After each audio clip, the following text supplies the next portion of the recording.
Welcome to the Social Media Church Podcast. I'm Neil Smith, joined by my new friend, Lauren Bercarich. I'm already messing it up. Lauren, can you help me with your name? It's not the first time. No worry. It's Bercarich. Lauren Bercarich. Bercarich. And can you spell that for people listening if they want to look you up to connect online? It's Bercarich. I always laugh because my whole life people have butchered that, but it's got the word car and the word rich in there. So I mean, yes, it is exactly as it's spelled. And I thought about this for since we've been talking on Facebook, and I was like, I've got to make sure I find out how to say her name so I don't mess it up, and I overthought it. Yes, so I apologize for butchering the name to start our conversation, but I'm so excited to meet you. I'm a huge fan of Liquid Church and the incredible things that happen, and you are the digital director at Liquid, and you have been there for a long time at Liquid and at One Church, where a lot of people, digital is seemingly a new thing in the church. So 8 years in a church in Liquid Church, being right on the other side of the river from me in New York, there in Jersey is really, having, grown so much. And I've gotten to watch you guys just have such an impact in New Jersey and across all of New Jersey, it seems. And so can you share a little bit about Liquid Church for those that aren't aware, and your role specifically as digital director? What does that encompass? Yeah, sure. I'd love to. So yeah, as you mentioned, Liquid Church, we are located in the great state of New Jersey. We are a multi-site church. We have 7 physical locations in North Central Jersey. We also have a church online that we offer up to people. And, I feel like we have this vision. It's to saturate the state with the gospel of Jesus Christ. And what's so interesting is our mission and vision hasn't changed, but as the world has changed, we're thinking about how we attack it differently. So pre-pandemic, it was like, hey, we need a campus in every county. There's 21 counties in New Jersey. We got to take church to the people. That's what it looks like to saturate the state. Now we realize digital has to play a huge role in doing that. And that's another way that we can reach people as well, wherever they are. And so we're excited about pursuing that. And in fact, the role of digital director is new. Onboarded, I was the communications director for a long time. And then at the tail end of 2021, leadership was chatting with me about, hey, can you envision us? What would it look like if we really pursue digital in a new way? And part of that is building out a new digital department. So I have the pleasure of taking on that challenge. And so far, it's been incredibly exciting. That's awesome. So what all does that encompass then? The digital, ecosystem of Liquid? Yeah. So I would say this year in particular, we're really pursuing digital expansion. And for that, it looks like relaunching our app with a totally different purpose. In fact, the day we're recording this, our app just went into the App and Play store today. So nice. We're relaunching our website. We're going to launch a TV app, so we have the Liquid version of that. We are thinking through a new data program, right? Because what you measure matters. Rethinking our audience groups and how we're pursuing them, who we're pursuing, really putting a stake in the ground with that. And a lot of that is own channels. And then there's our rented channel. How are we going to pursue YouTube differently, really be strategic about what we're doing there, so we're reaching the people that need to be reached? So there's a lot of prongs to it. But before, they were kind of like all these extra things on somebody else's plate, or maybe we'll get to it someday. And what we're saying is, hey, we're actually going to dedicate some resources to support it. And so it's not even just me. We've been building out a department to help pursue and chase after all of these goals. So it's really exciting.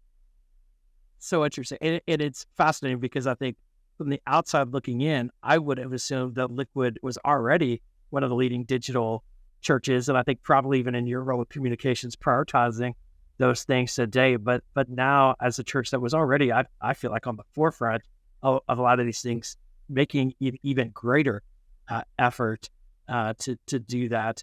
How does your online campus fit into that structure? Is it under digital? Is it its own thing, and you kind of support it, or how does that integrate? Yeah, so it is under digital, which is really exciting. And we are investing in church online more as well. So church online for us, I mean, goodness, I couldn't tell you the origin date, but we actually have had a church online for an extremely long time. We were actually on the forefront of things there. But it was always, we joked that it was like the redheaded stepchild, that you were like, hey, we're not going to give you a lot of attention. We're not going to give you dedicated resources. Everybody will try to sprinkle in a little effort here and there. The teaching pastor will like do some church online stuff on the side. And for the first time ever, we're actually elevating somebody within our organization to be a full-time church online pastor to care for the people in that community well. And we just want to take it to the next level, right? We want to treat our digital dream teams the way they deserve to be treated. We want to invest in online small groups. We've dabbled in all of these areas. We haven't done them with the excellence of which is a core value of our staff. And so we really want to pursue all of those things with excellence. So I think that we're really starting to dive in now, but 2024, we're going after it. It's going to be our year church online.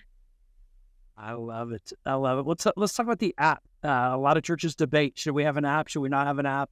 Are they relevant? Are they not relevant? Tell me about the brand new Liquid Church app. What approach did you take differently, and what are you hopeful for with the future? Yeah, I'd love to. So we have had an app since 2018, and I helped launch that too. Yeah. And at the time, it felt like, this is amazing, and this is so cool. And now removed from it, like, wow, it's just kind of like a digital billboard. It just sits there with static content. It's not a place to engage. And hold some value on Sunday mornings. It's about it.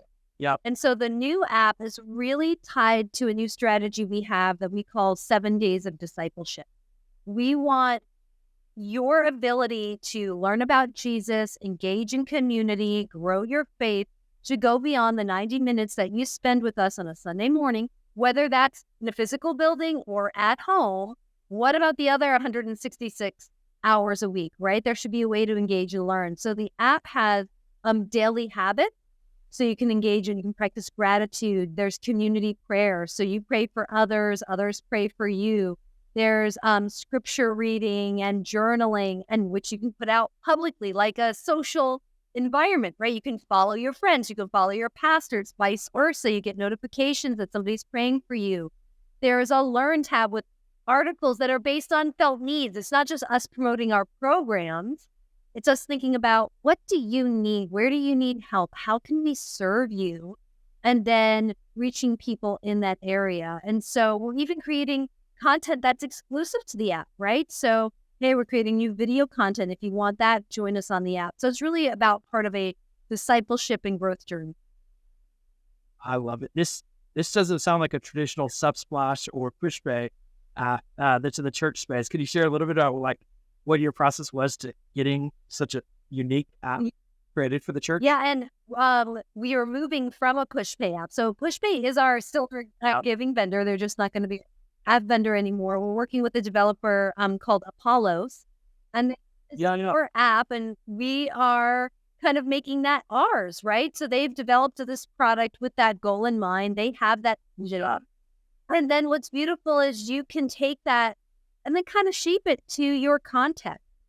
And so I think this is a really great time for people to look at technology in a different way and to not be intimidated also that it's going to steal from your in-person experience or people are going to stop coming to church. I have always believed that both online and in person at the same time can be going up and to the right. And we're actually at that point. I'm like, I knew it could happen. And so we're seeing that happen here on our end. I think you just have the ability to reach more people and also build into the ones that are already in your church. Yes, 100%. That and I think I love hearing this because I feel like that's what an app should be for, and I think at the end of the day, an app there's significant friction to get somebody to go and download the app. But once they have an app and you have that homepage screen and they're regularly engaging with it, you can use it as a discipleship tool. I think it can be a powerful tool differentiating your website from your app. Yeah. And I think the key really is you need buy-in from your leadership, which I am so lucky to say that we have.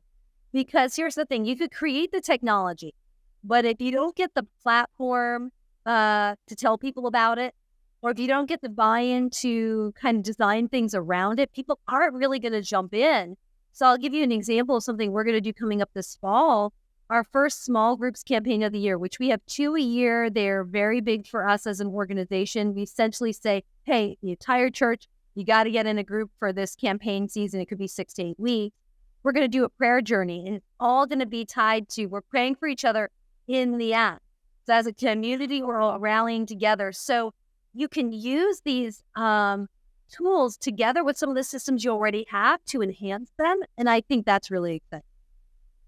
I love it. I love it. I think that is the app of the future for churches. And I love that Liquid is pioneering that space. Hey guys, it's Nils, and I am interrupting this episode to highlight one of our platforms, and that is Online Church Builders. You can go to onlinechurchbuilders.com and get a fully created, generated strategy for your church with your online presence. And so whether you have an online presence where you want to use online to bring people to your local church, or you want to build a global online church community, this strategy will give you the roadmap, the plan that you need to follow, the direction you need to build a great online church presence for your church.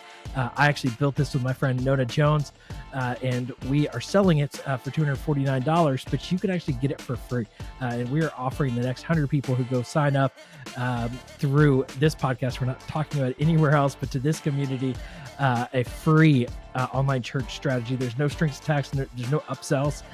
It's literally just a free strategy that we built. We put a lot of energy and investment into it, and we want to make it available to as many churches as possible. So we've just decided for the next 100 people that sign up, we're going to do it for free. And in exchange, what we're hoping is that you'll give us feedback on how helpful that strategy is for your church. So go to onlinechurchbuilders.com, get your free online church strategy, and I can't wait to hear how it helps your church. Let's get back to the episode. Let's talk about YouTube. You mentioned YouTube as a priority platform on the rented property side of things. What are you doing? What are you seeing? What's working, and maybe what's frustrating about YouTube?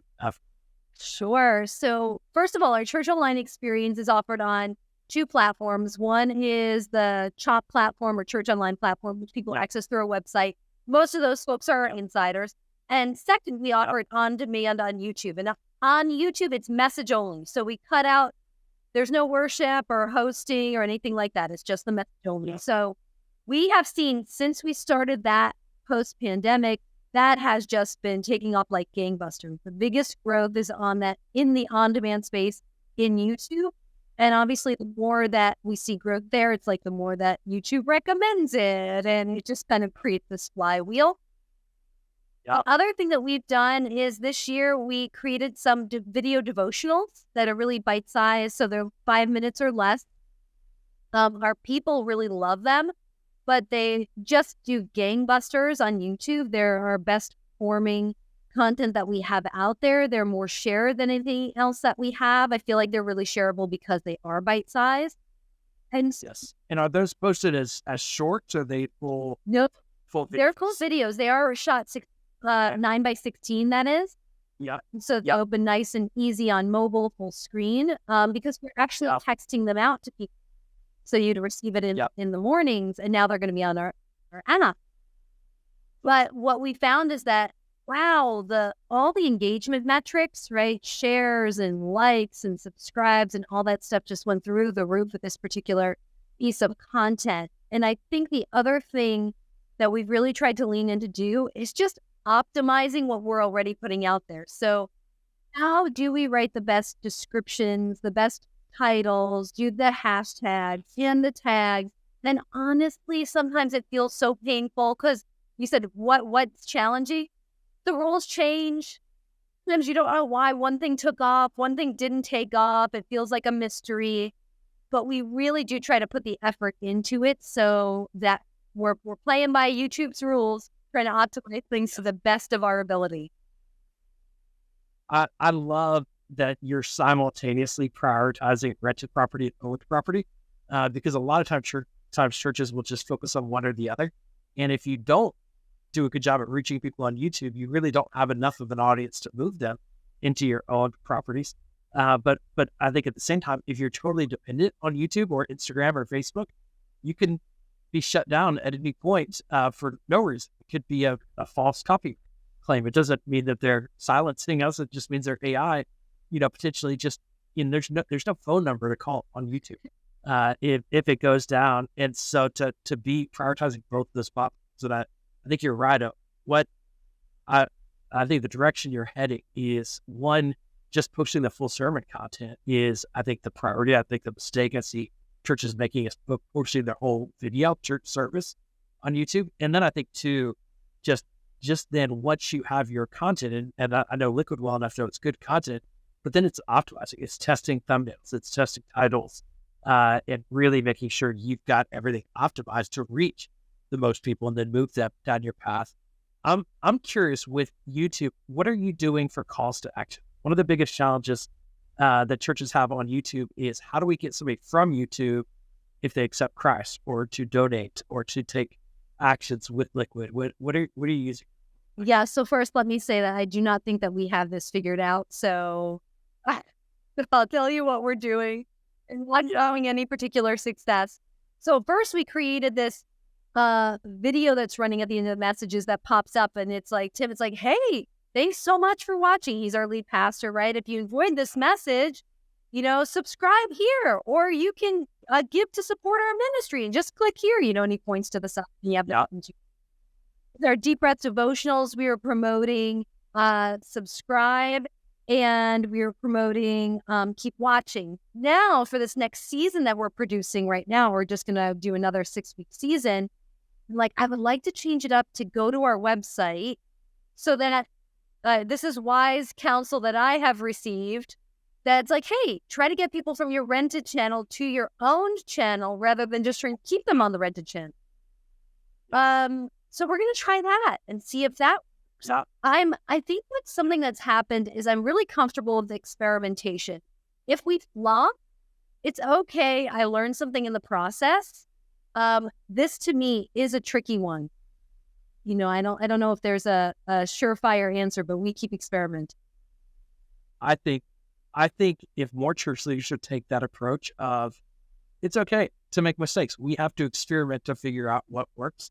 And the biggest challenge of digital, and I love that you're leaning into it, is that once you figure something out, it changes. And so it almost doesn't matter if you figure it out, because it's going to change again. You have to remain flexible, and you have to keep trying. And honestly, I think we should be prioritizing trying to get better all the time. And no matter what level of success or lack of success that we're having, we're looking at just what if we did this? What if we tried this?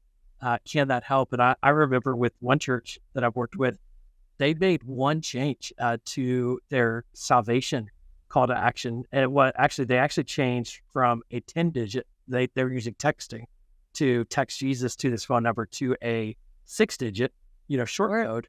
And they saw 3 times the increase in, responses by just shortening the phone number. And it's amazing how you just do this one little thing and then you see such a response. Now, I don't think more people are getting saved. I think more people are actually typing in the wrong phone number because it was a longer number. And so you see an experience, I think, but it's always that tweaking and looking to get better. But also part of that is being willing to admit when something isn't working, and trying something else. Lauren, what else, as you look to the future, what else are you excited about in the future of digital? Yeah, I am. Okay, so this isn't a digital innovation in and of itself, but what I'm excited for us, I think this pairs nicely with it, is that we are really trying to create a robust data program. Like, what you measure matters, and even in the digital sphere. So I'm creating this app, right? Well, how many prayers are being prayed? Who's praying? Is the content being used?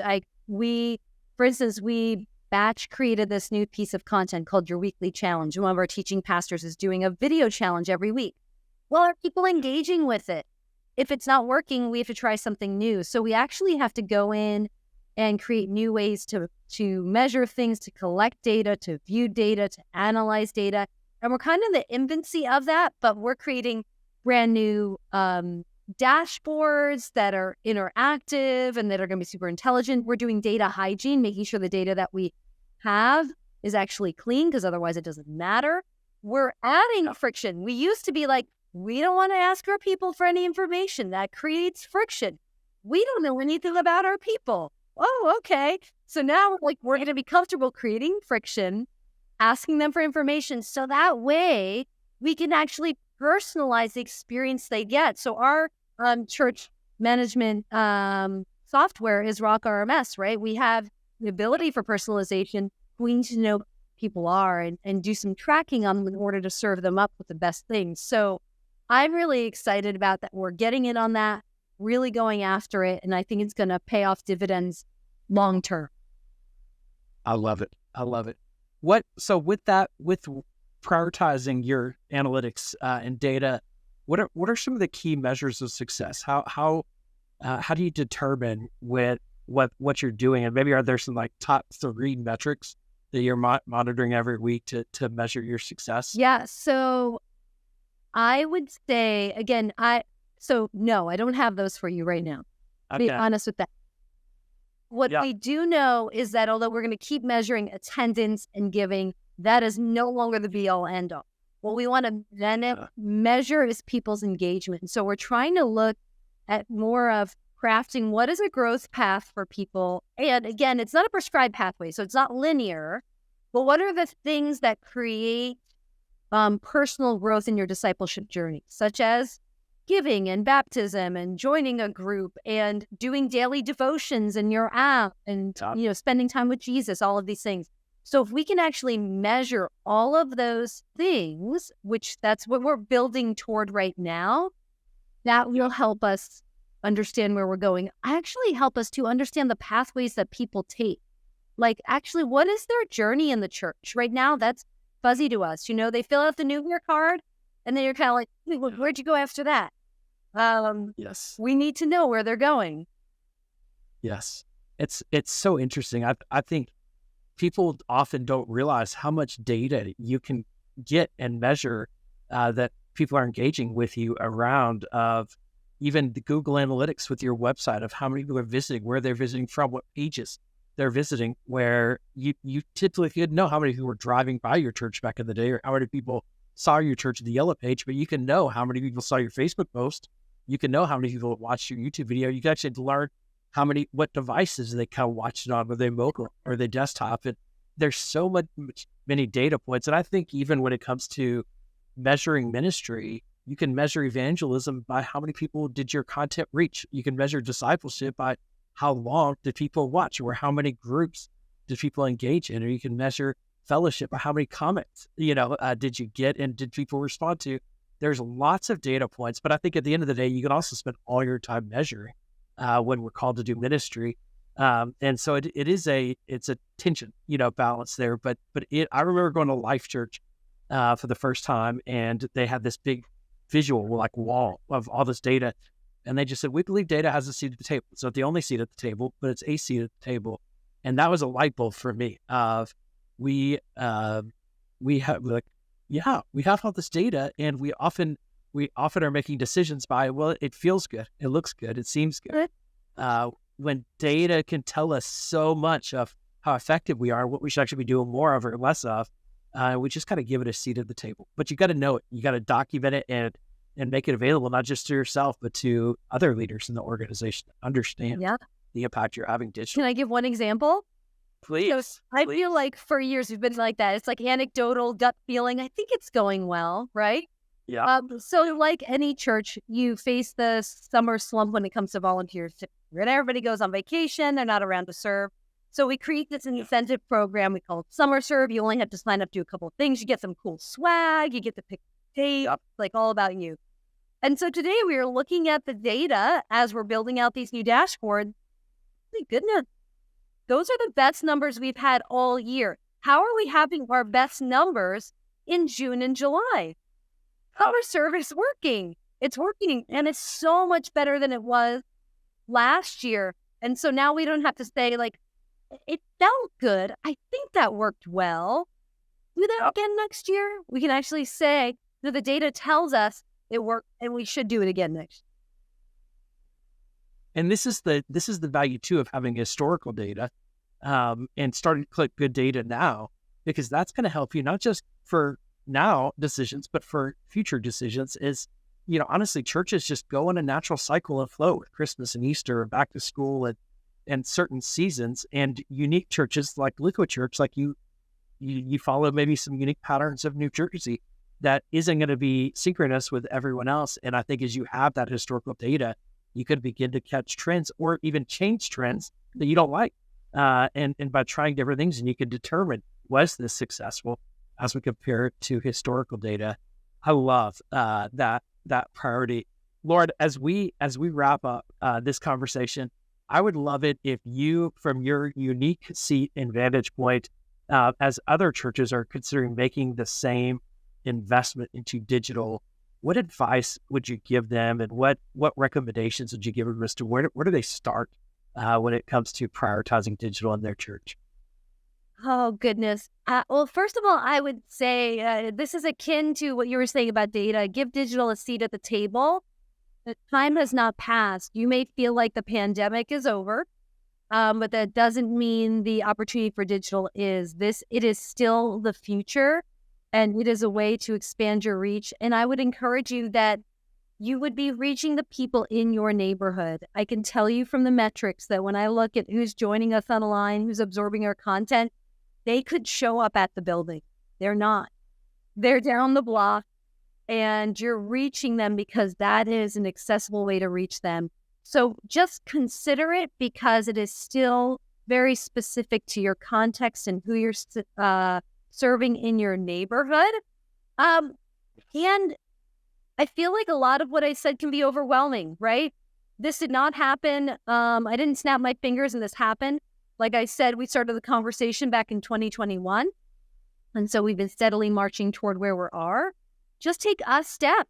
If that for you is, improving your church online experience, go after it. If this is the year for you to launch the app, go after it, whatever that is. You can do one thing at a time. It's okay. You don't have to feel overwhelmed that everything has to be done. It's up. Yes. That's such good advice. And I think there are so many opportunities, and it could feel so overwhelming. And I think to start where you are is a really good piece of advice. So Lauren, thank you for leading the way. Thank you for being so transparent with where things are and where you're investing, where you're growing. And I can't wait to do an update here on the podcast to hear more about how the new app goes and how the TV apps go, and your YouTube investment and all the things that you're doing. So thanks for setting a model for so many other churches and just functioning so transparently with your learning. So thank you for being the leader you are. Thank you to everyone that's listening. We're going to leave a link to Lauren's social media and where you can connect with her online in the show notes, socialmedia.church, and all the information, things we talked about. We'll leave a link there to Apollos, as I'm guessing a lot of people are going to have questions and interested in the Apollos app and how that might be a good fit at your church as well. And thank you so much for listening, and we will talk to you again on the next episode.